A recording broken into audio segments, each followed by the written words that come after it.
बिहार की सियासत की ये दो तस्वीरें हैं जो आजकल सुर्खियां बटोर रही हैं। पहली तस्वीर हेलीकॉप्टर में तेजस्वी के जायके की है।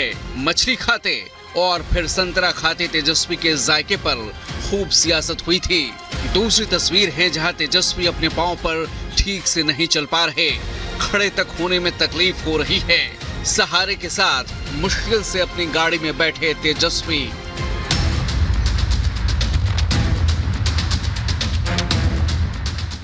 तेजस्वी की इन दोनों ही तस्वीरों ने सुर्खियां बटोरी हैं। सवाल उठ रहे हैं कि आखिर अचानक तेजस्वी को ये क्या हुआ। भले चंगे तेजस्वी अब तक एनडीए सरकार के खिलाफ जनता के बीच दहाड़ रहे थे और अचानक उन्हें ये क्या हुआ। अपनी खान पान और सेहत पर खास ध्यान रखने वाले बिहार के युवा नेता की सेहत को अचानक किसकी नजर लग गई। क्या सियासी पारा जैसे जैसे चढ़ रहा है, सियासी तपिश बढ़ रही है। हेलीकॉप्टर में उड़ने वाले तेजस्वी इसे झेल नहीं पा रहे। जरा सुनिए, कुछ दिनों पहले तक तेजस्वी ने कैसे हेलीकॉप्टर को ट्रैक्टर बनाने की बात कही थी। ये हेलीकॉप्टर देख रहे हैं, हम मुकेश जी, ये जो हेलीकॉप्टर उनका 50 गो हेलीकॉप्टर, हम हेलीकॉप्टर को ट्रैक्टर बना दिए, ब्लॉक के ब्लॉक उतार रहे हैं। एक हेलीकॉप्टर भारी है, उनके सब हेलीकॉप्टर पर।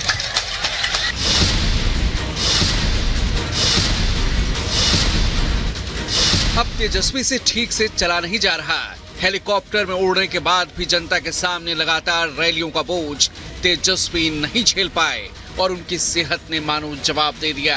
अररिया के फारबिसगंज अनुमंडल के सिमराहा मध्य विद्यालय मैदान में तेजस्वी चुनावी सभा कर रहे थे।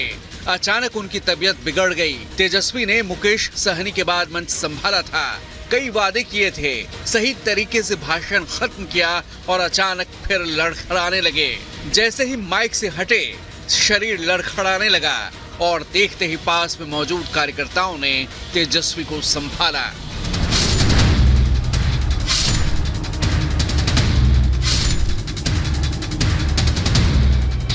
तेजस्वी यादव ने पिछले एक महीने में 100 के करीब जनसभाएं की हैं। रैलियां करने में मुकेश सहनी और तेजस्वी यादव सबसे आगे हैं। तेजस्वी हर दिन करीब 6 से 7 रैलियां कर रहे थे। आरजेडी की तरफ से उनकी सेहत को लेकर फिलहाल कोई अपडेट नहीं आया है।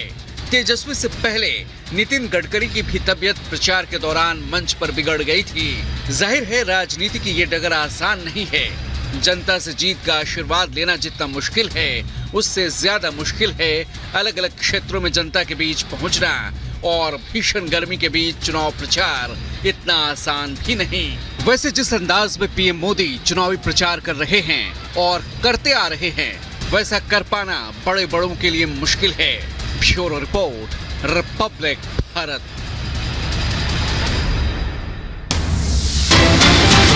बड़ी खबर की बात करें, हैदराबाद से आ रहे रेवंत रेड्डी से आज मिल सकता है वेमुला परिवार। तेलंगाना पुलिस ने आरोपियों को क्लीन चिट दे दी है। परिवार ने पुलिस की क्लोजर रिपोर्ट पर संदेह जताया है। आगे केस की जांच होगी कि नहीं, इसके लिए याचिका दायर की जाएगी। यहाँ डीजीपी ये बयान भी दे रहे हैं। तो रोहित वेमुला केस आपको याद होगा, सुसाइड का मामला 2016 का, इसे लेकर जबरदस्त तौबा मचाई थी कांग्रेस ने।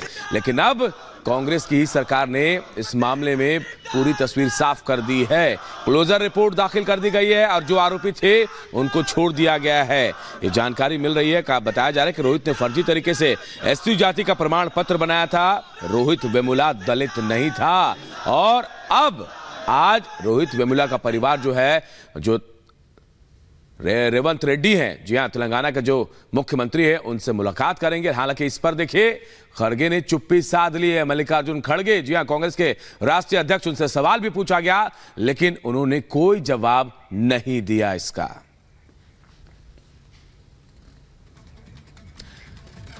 तो देखिए, हैदराबाद यूनिवर्सिटी के छात्र रोहित वेमुला सुसाइड को लेकर 2016 में राहुल गांधी और उनकी लॉबी ने एजेंडा भी चलाया था।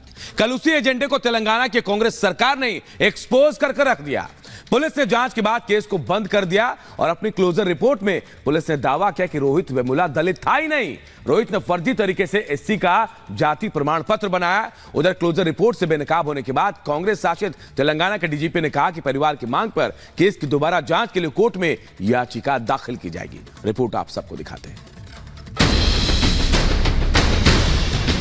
सालों से जिस रोहित वेमुला के नाम पर इकोसिस्टम ने बवाल काटा था, जिसकी आत्महत्या को दलितों के साथ अत्याचार बताया गया था, अब उसी रोहित वेमुला केस में बड़ा खुलासा हुआ है। सबसे बड़ा खुलासा ये कि रोहित वेमुला दलित था ही नहीं, और अब सवाल ये भी कि जब वो दलित था ही नहीं तो विपक्ष क्यों उसकी मौत का प्रोपेगेंडा बना रहा था। सुनिए राहुल ने संसद में कैसे उस वक्त रोहित वेमुला का नाम लेकर बयान दिया था। रोहित वेमुला ने पूछा, मैं दलित हूं इसलिए मुझे क्यों मारा जा रहा है, मुझे क्यों कुचला जा रहा है, मुझे क्यों दबाया जा रहा है। यही सवाल पूछा उसने। क्या मेरे लिए हिंदुस्तान में भविष्य नहीं होना चाहिए? और आप लोग क्या करते हो, हिंदुस्तान की सरकार की शक्ति उसके कंधों पे ऐसे दबा देते हो। उसको आपने दबाया और बेचारे ने आत्महत्या कर दी। राहुल रोहित वेमुला केस में बयान दे रहे थे। इतना ही नहीं, साल 2016 के इस सुसाइड केस ने काफी तूल पकड़ा था। राहुल गांधी और रोहित की फैमिली हैदराबाद यूनिवर्सिटी में स्टूडेंट्स के प्रोटेस्ट में भी शामिल हुए थे और इस दौरान कैंडल मार्च भी निकाला गया था। तब तत्कालीन सांसद बंडारू दत्तात्रेय ने कहा था कि कुछ एंटी सोशल एलिमेंट्स यूनिवर्सिटी में अशांति का माहौल बना रहे थे। मैंने मिनिस्ट्री को इन लोगों पर कार्रवाई करने के लिए लिखा था। इस सुसाइड का बीजेपी से कोई लेना देना नहीं है। जांच रिपोर्ट में सच सामने आ जाएगा। और अब उसी रोहित वेमुला केस में बड़ा खुलासा हो गया है। हैदराबाद विश्वविद्यालय के छात्र रोहित वेमुला की आत्महत्या के मामले में तेलंगाना पुलिस ने बताया कि वो दलित नहीं था। तेलंगाना पुलिस ने अपनी क्लोजर रिपोर्ट में कहा कि रोहित वेमुला अपनी असली जाति को छिपा रहा था और सच सामने ना आ जाए इसके डर के चलते उसने आत्महत्या की। तेलंगाना पुलिस ने इस मामले की फाइल बंद करने का निर्णय लिया है। तेलंगाना पुलिस ने कहा कि रोहित की मां ने उसे फर्जी अनुसूचित जाति का प्रमाण पत्र बनवा के दिया और रोहित को लगातार ये डर बना रहता था कि यदि उसका भेद खुल गया तो उसकी डिग्रियां खत्म हो जाएंगी। पुलिस रिपोर्ट में कहा गया है कि रोहित वेमुला वडेरा जाति से ताल्लुक रखता था, जो पिछड़ा वर्ग में आती है।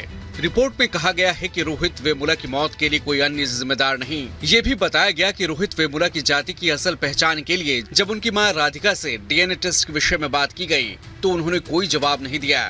पुलिस रोहित की मां के डीएनए सैंपल को उनके परिवार के बाकी सदस्यों के साथ मिलाकर देखना चाहती थी ताकि जाति के विषय में कोई जानकारी जुटाई जा सके। रिपोर्ट में कहा गया है कि रोहित वेमुला पढ़ने से ज्यादा राजनीति पर ध्यान देता था। अब जब कांग्रेस अध्यक्ष मल्लिकार्जुन खड़गे से तेलंगाना में पुलिस की क्लोजर रिपोर्ट के बारे में रिपब्लिक संवाददाता ने सवाल किया तो देखिए कैसे उन्होंने चुप्पी साध ली। बार बार पूछने पर भी आगे जवाब देने की बात कही। खड़गे जी, रोहित वेमुला के ऊपर काफी पॉलिटिसाइजेशन हुआ था। कांग्रेस पार्टी ने भी इसको काफी बड़ा मुद्दा बनाया था। अभी हाल ही में जो क्लोजर रिपोर्ट आई है उसमें उन्होंने उनको एक्सोनरेट किया है।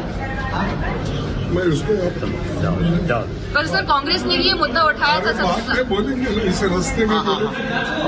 पर कांग्रेस रस्तों पे ये मुद्दा उठा रही थी सर, क्या वो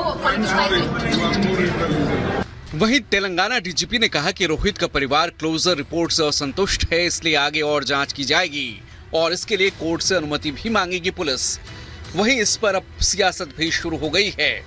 Are not going to leave it here. We are going to approach the higher judicial authority, and we will have the case reopened. We'll have the case reinvestigated. We'll have a complete relook into it, and quite until the justice is given to the Rohit Vemula family. Bharat में कानून व्यवस्था है, न्यायपालिका है। ये विषय जो आपराधिक विषय है, ये कानून का विषय है।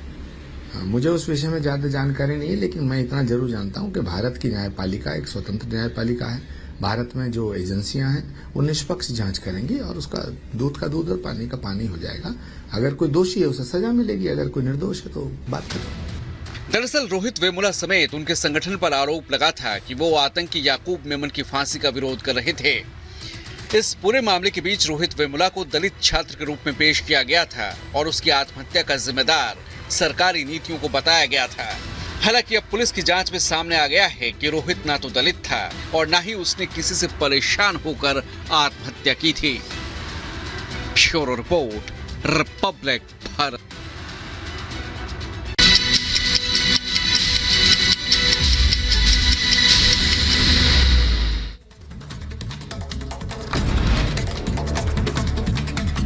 यूपी के मऊ में एक मैरिज हॉल में लगी भीषण आग। वेल्डिंग करते समय एक छोटी सी चिंगारी इतनी भड़क गई कि हॉल में रखा सामान पूरी तरह जलकर खाक हो गया। कड़ी मशक्कत के बाद फायर ब्रिगेड ने आग पर काबू पाया। यूपी के रामपुर में शॉर्ट सर्किट से 2 घरों में लगी आग। दोनों किसानों के घरों का कीमती सामान जलकर खाक हुआ। मौके पर पहुंची फायर ब्रिगेड ने किसी तरह आग पर काबू पाया। कुशीनगर में अज्ञात कारणों से लगी भीषण आग, जिसके बाद धुएं का गुबार उठता नजर आया। देखते ही देखते आग की लपटों ने कई घरों को अपनी चपेट में लिया। घरों में रखा सामान जलकर खाक हो गया। यूपी के बरेली में डीजे पर गाना बजाने को लेकर 2 पक्षों में जमकर मारपीट, फायरिंग और पथराव का वीडियो हुआ वायरल। सूचना के बाद भी नहीं पहुंची स्थानीय पुलिस। मध्य प्रदेश के दमोह में पटेरा गेहूं खरीद केंद्र में लोकायुक्त टीम की कार्रवाई। गेहूं खरीदी केंद्र प्रभारी को 3,500 की रिश्वत लेते रंगे हाथों पकड़ा। 25,000 रुपए प्रति क्विंटल के हिसाब से रिश्वत मांग रहा था सेल्समैन। दिव्यांग लक्ष्मी साहनी ने वाराणसी के 80 घाट से बलिया तक गंगा नदी में 17 घंटे में तैरकर बनाया रिकॉर्ड। यही नहीं, 1 मिनट में 50 मीटर तैराकी का मिसाल भी कायम किया। अंबेडकर नगर में धड़ल्ले से हो रहा है अवैध रेत खनन का कारोबार। गोरखपुर